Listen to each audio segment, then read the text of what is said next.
जय हिंद दोस्तों।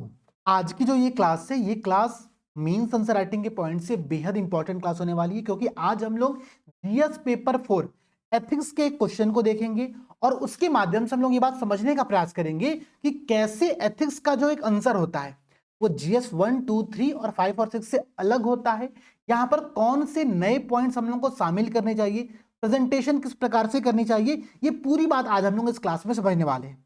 ध्यान देना, इसके साथ साथ आप लोगों का जीएस पेपर 5 और पेपर 6 की क्लास लगातार चल ही रही है।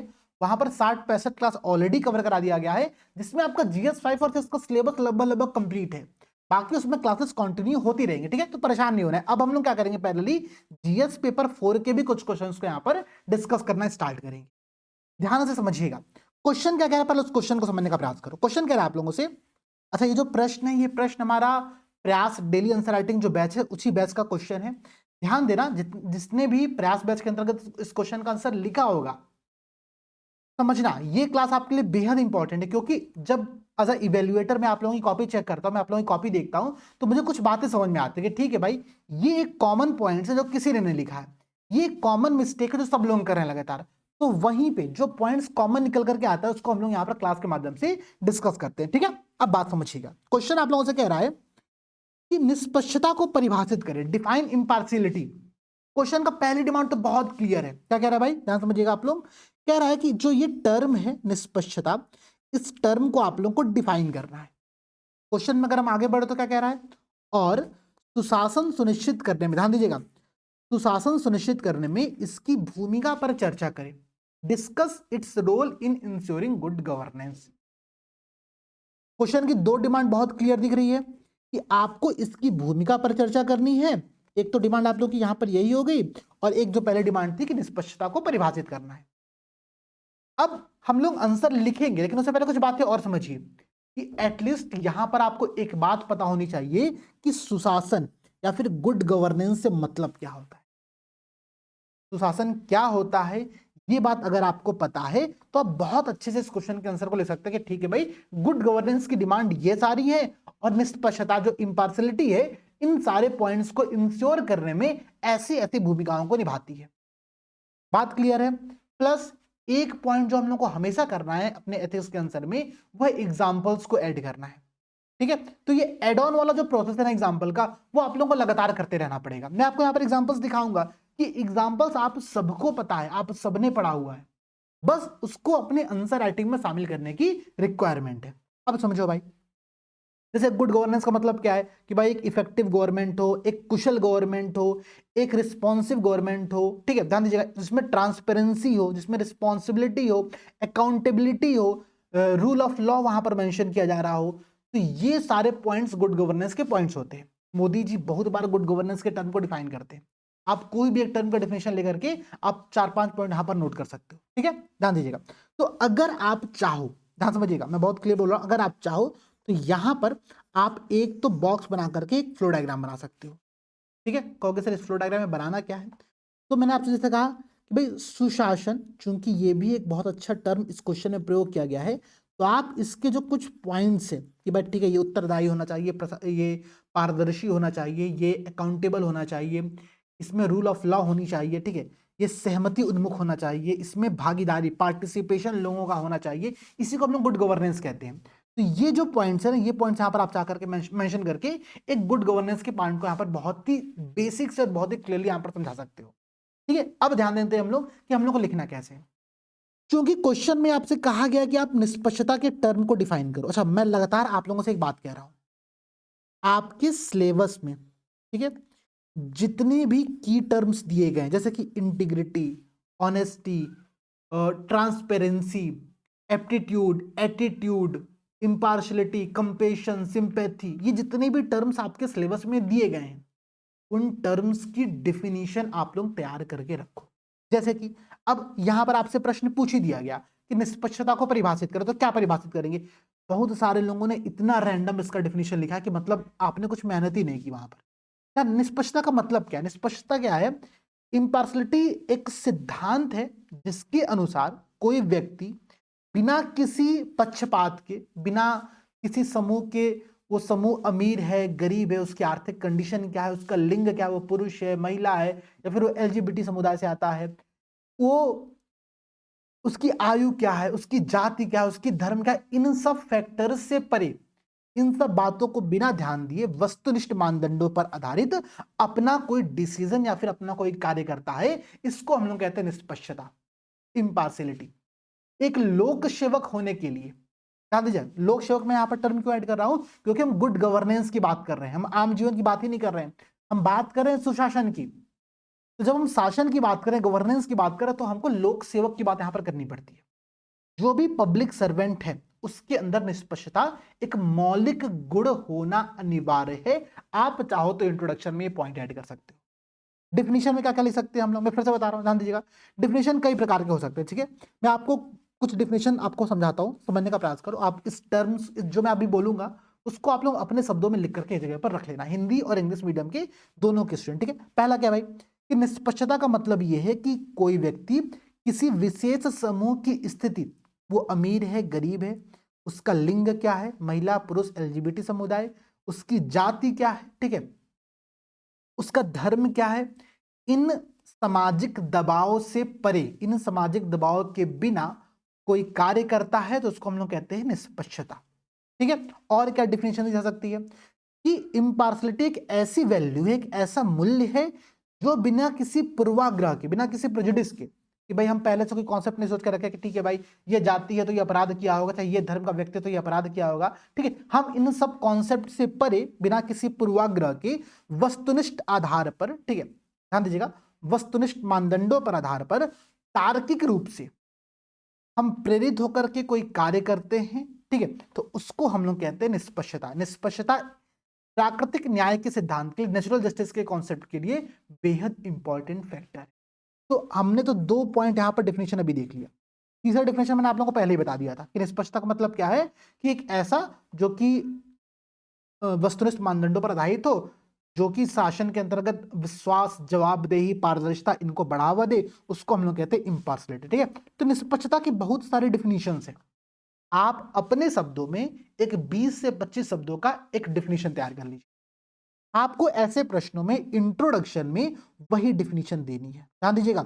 और ऐसे क्वेश्चंस एग्जाम में पूछे ही जाते हैं कि भाई सत्यनिष्ठा से आप क्या समझते हैं, लोक सेवक के लिए सत्यनिष्ठा कितनी महत्वपूर्ण है, प्रश्न पूछा जाएगा। तो हमको सत्यनिष्ठा की परिभाषा तो पता होनी चाहिए, हमको एटलीस्ट ये तो पता हो कि भाई ठीक है, इंटीग्रिटी और ऑनेस्टी में डिफरेंस क्या है, ईमानदारी और सत्यनिष्ठा में, दोनों में क्या अंतर है। बहुत सारे लोग इस अंतर को ही नहीं समझ पा रहे हैं अभी। करुणा, समानुभूति, सहानुभूति, इन टर्म्स में डिफरेंस क्या है हमको समझना पड़ेगा, और इसके लिए हमको करना क्या पड़ेगा, हम लोगों को सबकी डिफिनेशन याद करनी पड़ेगी, ठीक है। तो पहला काम तो हमने डिफिनेशन देख लिया। अब जो मेन पॉइंट स्टार्ट होता है कि सुशासन को सुनिश्चित करने में इसकी भूमिका पर चर्चा करें, ठीक है। कैसी भूमिका भाई, तो ये भाई क्या करेगी, ये न्याय और समानता को बढ़ावा देगी। कैसे बढ़ावा देगी, क्योंकि हम जो भी निर्णय ले रहे हैं वस्तुनिष्ठ मानदंडों पर आधारित ले रहे हैं। हम किसी किसी किसी की सामाजिक कंडीशन, किसी की आर्थिक कंडीशन, किसी की पृष्ठभूमि क्या है, ठीक है, वो हमारा भाई है, हमारा संबंधी है कि नहीं है, इन सब कॉन्सेप्ट से परे चूंकि हम डिसीजन ले रहे हैं, तो न्याय और समानता को हम बढ़ावा दे रहे हैं। ध्यान दीजिएगा, ये एक सबसे सिंपल पॉइंट है। तो सुशासन में जो सबसे पहला पॉइंट ये काम करता है इम्पार्शियलिटी, वो करता है न्याय और समानता, ठीक है, जस्टिस और इक्वेलिटी, इन दोनों में वृद्धि करता है। आप इस पॉइंट को यहां पर डिफाइन कर सकते हैं, ठीक है। और क्या करता है भाई, ध्यान दीजिएगा आप लोग, कानून के शासन को मजबूत करता है, रूल ऑफ लॉ को ये सुनिश्चित करता है, ठीक है। चूंकि जब हम कानूनों को निष्पक्ष रूप से लागू करेंगे, हम कोई मानो एक ट्रैफिक इंस्पेक्टर है, ठीक है, वो इस बात का बिल्कुल ध्यान नहीं दे रहा है, या फिर मतलब इस बात को बिल्कुल इग्नोर कर रहा है कि ठीक है, आप कोई भी व्यक्ति हो भाई, आपको हेलमेट लगाना अनिवार्य है। आप अधिकारी हो, आप अधिकारी के पुत्र हो, आप अधिकारी के सुपुत्र हो, जो भी हो, आपको रूल फॉलो करना आवश्यक है। तो वो कानूनों को निष्पक्ष रूप से लागू कर रहा है, ये इम्पार्शियलिटी है, निष्पक्षता है।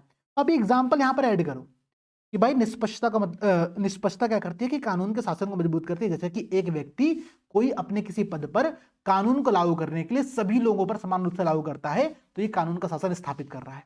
इससे क्या होती है, इससे भ्रष्टाचार की संभावना कम हो जाती है। आप यहां पर ये पॉइंट ऐड करो। आप बताओ एक बार कि भाई जो ट्रांसपेरेंसी इंटरनेशनल का करप्शन परसेप्शन इंडेक्स है, उसमें भारत की रैंकिंग खराब है।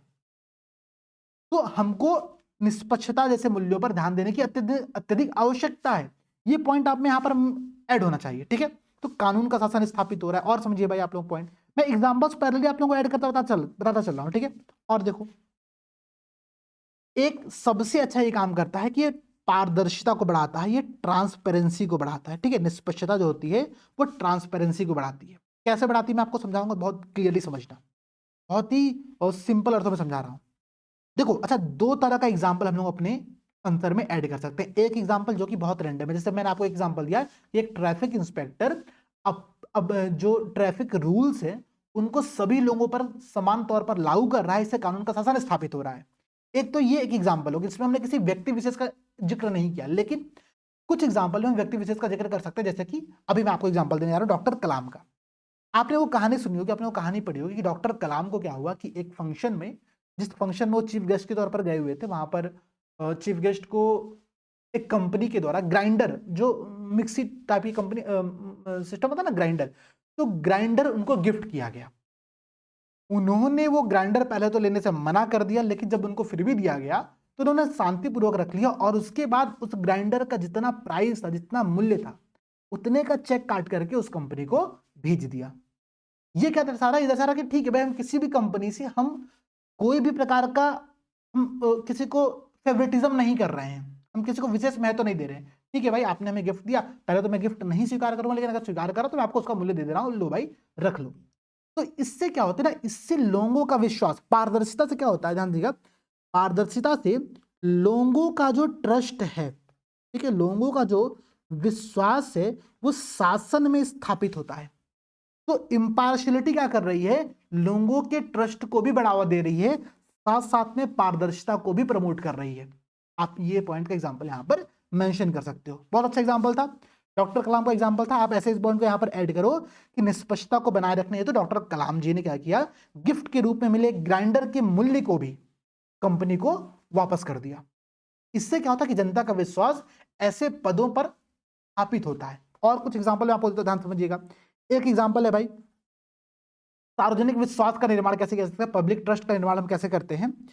तो आप सबने प्रीलिम्स में एक फैक्ट पढ़ा होगा। फैक्ट क्या है कि लोकसभा स्पीकर जब नीलम संजीव रेड्डी बनते हैं तो वो क्या करते हैं, वो औपचारिक रूप से, और एकमात्र ऐसे व्यक्ति हैं जो लोकसभा स्पीकर बनने के पश्चात औपचारिक रूप से, फॉर्मल रूप से कांग्रेस पार्टी से इस्तीफा देते हैं, क्योंकि वो इस बात में विश्वास रखते थे कि ठीक है भाई, जो वो पद है वो पद न्यूट्रल होना चाहिए, वो किसी राजनीतिक पार्टी से संबंधित नहीं होना चाहिए। तो उन्होंने उस राजनीतिक पार्टी से वहां पर इस्तीफा दे दिया, और फिर वो लोकसभा स्पीकर के पद पर बैठते, बाद में वो राष्ट्रपति बनते, वो कहानी आप सबको पता है। तो ये एग्जाम्पल यहां पर मेंशन करो कि ये अनिवार्य नहीं था, लेकिन निष्पक्षता बनाए रखने के लिए उन्होंने उस पद से भी, उन्होंने अपनी राजनीतिक पार्टी से भी इस्तीफा दे दिया। ठीक है, ये एक बेहद अच्छा एग्जाम्पल है। आप ऐसे लिखो कि नीलम संजीव रेड्डी जी ने क्या किया, लोकसभा अध्यक्ष बनने के बाद पद की निष्पक्षता को बनाए रखने हेतु अपने राजनीतिक पार्टी से इस्तीफा दे दिया। ठीक है, मैं आपको तीसरा एग्जाम्पल यहाँ पर बता रहा हूं। ऐसे एग्जाम्पल्स आप लोगों को एड ऑन करने पड़ेंगे, सारे एग्जाम्पल्स आपने पढ़े हुए हैं, कोई नए एग्जाम्पल्स नहीं है। और समझो भाई, हम यहाँ पर एक पॉइंट ये ऐड कर सकते हैं भाई कि इम्पार्शलिटी के माध्यम से क्या होता है कि जो इफेक्टिव पब्लिक सर्विस डिस्ट्रीब्यूशन है, ठीक है, इफेक्टिव सार्वजनिक सेवा वितरण सुनिश्चित किया जाता है। कैसे, ध्यान समझिएगा। जैसे मानो एक कोई व्यक्ति है, एक कोई अधिकारी है, ठीक है, वो मानो उसकी पोस्टिंग किसी ट्राइबल एरिया में होती है, ठीक है, और वो किसी शेड्यूल कास्ट या शेड्यूल ट्राइब की जो वहां की परंपराएं हैं, जो प्रथाएं हैं, उन प्रथाओं में विश्वास नहीं रखता है, लेकिन उसकी विश्वास न, उसकी व्यक्तिगत विश्वास जो भी हो उसको साइड में रखते हुए, किसी भी पूर्वाग्रह को साइड में रखते हुए, वह व्यक्ति वहां पर जो चीजें हैं उसको निष्पक्ष होकर के काम करता है, जिससे कि उस पूरे समुदाय का कल्याण होता है। ये क्या है, ये इफेक्टिव गवर्नमेंट के एग्जांपल्स को दर्शा रहा है यहाँ पर। तो ऐसे भी हम लोग एक जनरलाइज एग्जाम्पल को भी ऐड कर सकते हैं, प्लस दो एग्जाम्पल तो मैंने आपको बहुत अच्छा दे ही दिया। एक एग्जाम्पल आप और समझो, ठीक है, कि सत्ता के दुरुपयोग को रोकने में इम्पार्शलिटी बहुत हेल्प करता है, निष्पक्षता बहुत हेल्प करती है। कैसे, मैं आपको एक बहुत बहुत ही बेहतरीन एग्जांपल दे रहा हूं। आप सबने पूर्व चीफ इलेक्शन कमिश्नर, ठीक है, टीएन सेशन का नाम सुना होगा, बेहद इंपॉर्टेंट पर्सन है। मतलब उन्होंने जो काम किया अपने ड्यूरेशन में इलेक्टोरल रिफॉर्म्स में, चुनावी सुधार में, उनकी भूमिका बहुत बेहतरीन है। आप ये एग्जाम्पल मेंशन करो कि टीएन शेषन जब अपने पद पर विराजमान थे तो उन्होंने अपने पद पर रहते हुए इतना निष्पक्ष होकर के काम किया, इम्पार्शियल होकर काम किया कि उन्होंने किसी भी प्रकार के सत्ता के दुरुपयोग को रोका, जिससे बहुत बड़े बड़े भारत में चुनावी सुधार संभव हो पाए। ये एग्जांपल आप यहां पर ऐड करो। और इन सब से क्या मिल रहा है हम लोग को, इन सब से क्या दिख रहा है, इन सब दिख रहा है कि किस प्रकार से इंपार्शियलिटी क्या कर रही है, गुड गवर्नेंस को स्टेब्लिश कर रही है। पॉइंट समझ में आ रहा है, मेरी बात बहुत क्लियर समझना। हमको अपने एथिक्स के पूरे आंसर में एग्जांपल्स ऐड ऑन करना बेहद इंपॉर्टेंट होता है। जीएस 1 2 3 में इस पॉइंट को आप थोड़ा सा इग्नोर कर सकते हो, ऐसे एग्जांपल्स हम वहां पर ऐड नहीं ही करते। वहां पर अगर हम कुछ करते भी तो हम लोग करते हैं केस स्टडी ऐड, हम एक केस स्टडी लिख करके वहां पर बना करके लिख देते हैं, अच्छी बात है वो। लेकिन एथिक्स के पेपर में आपको ऐसे एग्जांपल्स देने पड़ेंगे। मैंने आपको 4-5 एग्जांपल आज बताया, बहुत सारे एग्जांपल्स आपको ऑलरेडी पता होंगे। अच्छा एक बात और समझना, ऐसा नहीं है कि मैंने आपको डॉक्टर कलाम का यहाँ पर एग्जाम्पल बताया तो आप इस एग्जाम्पल को और कहीं पर प्रयोग नहीं कर सकते हो। करो ना भाई, आपसे सत्यनिष्ठा पर प्रश्न पूछा जाए तो भी आप उस एग्जाम्पल को ऐड करो। भाई कोई नहीं देखने जा रहा था कि डॉक्टर कलाम उस पैसे को वापस कर रहे हैं कि नहीं कर रहे, और वो पैसा बहुत मामूली था, लेकिन फिर भी उन्होंने अपनी अपनी इंटीग्रिटी को बनाए रखने के लिए उस पैसे को रिटर्न किया। ये सत्यनिष्ठा का भी एग्जाम्पल है। तो जो एग्जाम्पल्स हम लोग एथिक्स में पढ़ते हैं ना, वही एग्जाम्पल्स आपको एथिक्स के बाकी क्वेश्चंस में भी अप्लाई किया जा सकता है। बस थोड़ा सा उसको चेंज करने की रिक्वायरमेंट होती है, अपने क्वेश्चन की डिमांड के अकॉर्डिंग उसको नया तरीके से मोल्ड करो, नए तरीके से बनाओ और उसको प्रेजेंट करने पर ध्यान दो। तो आप सब अब लोग, अब सबसे जितने भी आप लोग हैं, अब लोग लगातार अब एथिक्स के एग्जाम्पल्स पर भी काम करिए, एग्जाम्पल्स को नोट डाउन करिए। एग्जाम्पल्स के लिए बहुत भटकना नहीं। देखो 2-3 तरह के एग्जाम्पल होते हैं। एक एग्जाम्पल जैसे मैंने आपको आज एग्जाम्पल बताया, 3 अधिकारियों का एग्जाम्पल बताया, 3 व्यक्तियों का एग्जाम्पल बताया जो जब अपने पद पर थे उन्होंने बहुत अच्छे अच्छे कार्य किए। डॉक्टर कलाम हो, नीलम संजीव रेड्डी हो, टीएन शेषन हो, इन लोगों ने बहुत अच्छे काम किए। इसके अलावा एक एग्जाम्पल हम लोग और दे सकते हैं जो कि करंट जो हमारे सिविल सर्वेंट है, करंट हमारे पॉलिटिशियंस हैं, उनके भी एग्जांपल्स आप लोग ऐड कर सकते हो। लेकिन बस ध्यान रखना कि थोड़ा न्यूट्रल एग्जांपल है, ऐसा ना हो कि बहुत आपने किसी एक विशेष पार्टी को संदर्भित करते हुए एग्जांपल्स दे डाले। नहीं, हम लोग एग्जांपल्स देंगे ऐसा लगेगा भाई ठीक है बैलेंस्ड एग्जांपल्स यहाँ पर दिए जा रहे, ठीक है। तो करंट के भी आप एग्जांपल ऐड कर सकते हो, प्लस आप अपने पर्सनल लाइफ से भी कुछ एग्जांपल्स यहाँ पर ऐड कर सकते हो। ठीक है भाई, मैं निष्पक्ष रहते हुए मैंने एक डिसीजन ऐसा किया, मैंने निष्पक्ष रहते हुए मैंने ये कार्य किया, ऐसे भी एग्जांपल्स आपके पास होने चाहिए। कई बार प्रश्न आपसे पूछता है कि आप अपने जीवन में कब निष्पक्ष रहते हो, आपने समाज के कल्याण हेतु कार्य किया, बताइए। आपके पास वो एग्जाम्पल होने चाहिए। ऐसा नहीं कि भाई एग्जाम हॉल में बैठ करके एग्जाम्पल सोच रहे यार कि मैंने तो कभी जीवन में मैं निष्पक्ष रहा ही नहीं हूँ। ठीक है, ऐसे काम नहीं करना है मेरे भाई, ठीक है। वो काम हम लोग को पहले से करके जाना है। बात क्लियर है? अब समझना भाई, क्योंकि प्रश्न में पूछा गया आप लोगों से इसकी भूमिका पर चर्चा करें। अच्छा, क्वेश्चन की शब्द सीमा 125 शब्द ही है, ठीक है, 125 शब्द ही क्वेश्चन की सीमा, ध्यान रखिएगा। तो हम लोग इसको थोड़ा संक्षिप्त लिखते जाएंगे और चर्चा करें में हम बस एक पॉइंट यहाँ पर ये ऐड करेंगे कि ठीक है भाई, वर्तमान में शासन में निष्पक्षता के थोड़े बहुत चैलेंजेस है, क्योंकि राजनीतिक हस्तक्षेप लोक सेवकों के कार्यों में बहुत तेजी से बढ़ रहा है। इसके अलावा भ्रष्टाचार, भाई भतीजावाद जैसे कॉन्सेप्ट देखने को मिल रहे हैं, करप्शन परसेप्शन इंडेक्स में भारत की रैंकिंग खराब हो रही है। आप कुछ चैलेंजेस यहाँ पर बता सकते हो, ठीक है। आप ये बता सकते हो कि वर्ल्ड जस्टिस प्रोजेक्ट, प्रीलिम्स के एग्जाम में आप सबने पढ़ा, मुझे बहुत श्योर पता है कि मैंने ही पढ़ाया हुआ है, ठीक है। वर्ल्ड जस्टिस प्रोजेक्ट का रूल ऑफ लॉ इंडेक्स, ठीक है, रूल ऑफ लॉ इंडेक्स में भी भारत की रैंकिंग गड़बड़ है। ये भी आप यहां पर मेंशन कर सकते हो जब आप कानून के शासन को बता रहे हो। तो ऐसे पॉइंट्स हम अपने आंसर में ऐड ऑन करेंगे, कुछ चैलेंजेस बताएंगे, वो चर्चा करो को आपसे यहां पर कहा गया है, और कंक्लूजन में आप यहां पर ये बताएंगे कि शासन को वास्तव में प्रभावी और समावेशी, इफेक्टिव और इंक्लूसिव बनाने के लिए यह जरूरी है कि प्रशासन के सभी स्तरों पर निष्पक्षता, इंपार्शियलिटी के सिद्धांत को लागू किया जाए। एक सिविल सर्वेंट के अंतर्गत, एक लोक सेवक के अंतर्गत इंपार्शियलिटी के गुण को समाहित करने के लिए हमको उसके ट्रेनिंग के टाइम पर उसकी आचरण संहिता में ऐसे वैल्यूज को शामिल करने पर फोकस करना चाहिए। आप ऐसे अपने आंसर को कंक्लूड कर सकते हो। बहुत अच्छा आंसर बनेगा आप लोगों का, ठीक है। ये होती है प्रेजेंटेशन एथिक्स के आंसर की। आई होप कि पॉइंट यहां पर आप लोग समझ पा रहे होंगे। इसके अलावा देखो, मैं आप लोगों से बहुत क्लियर बोल रहा हूं, मेंस की आंसर राइटिंग को लेकर के हम लोग लगातार प्रयास कर रहे हैं, ठीक है। जैसे कि अभी आप समझो, एक डेली आंसर राइटिंग प्रोग्राम प्रयास तो चल ही रहा है, जहां पर हम लोग डेली 2 क्वेश्चन लिखवाते हैं, मॉडल आंसर देते हैं, कॉपी वैल्यूएशन हम लोग करते हैं, ठीक है। इसके अलावा हमारी मेंस की टेस्ट सीरीज चल रही है जिसमें 16 टेस्ट कराए जा रहे हैं, ठीक है। तो 16 गुणे 20 लगभग इतने क्वेश्चन तो आप लोग को यहाँ पर हो जाएंगे। एक महीने में 50 क्वेश्चन हम लोग प्रयास बेस में करा रहे हैं, तो आपके पास आंसर लिखने के लिए क्वेश्चंस की कमी नहीं है। आप लोग लगातार जुड़ करके काम करो। प्लस इसके साथ साथ मेरा कहने का मतलब ये है कि अगर एथिक्स के किसी टर्म्स को लेकर के आपके मन में डाउट हो कि सर इस टर्म में डिफरेंस क्या होता है, इस टर्म के संदर्भ में कुछ एग्जांपल्स बताइए, तो आप लोग इस वीडियो के कमेंट सेक्शन में उस टर्म को यहाँ पर जिक्र कर सकते हो। एथिक्स को लेकर के आपके जो भी डाउट्स हो उनको कमेंट में बताओ। हम लोग आने वाली क्लासेस के अंतर्गत उस टॉपिक को यहाँ पर डिस्कस करते चलेंगे, ठीक है। आई होप कि पूरी क्लास आप लोगों को समझ में आई होगी। और अगर क्लास अच्छी लगी है तो वीडियो के कमेंट सेक्शन में जरूर बताइए, फीडबैक दीजिए। अगर आपको क्लास में कुछ समस्या लगती है, कुछ कमी लगती है, उसको भी बताइए। अच्छा, कोई मॉडल आंसर मत मांगना, इसका मॉडल आंसर आप लोगों को ऑलरेडी प्रयास बैच के अंतर्गत हिंदी और इंग्लिश दोनों में शेयर किया गया है, ठीक है। चलिए, तो मिलते हैं आप लोगों से अगली क्लास में। सभी दोस्तों को जय हिंद, जय भारत।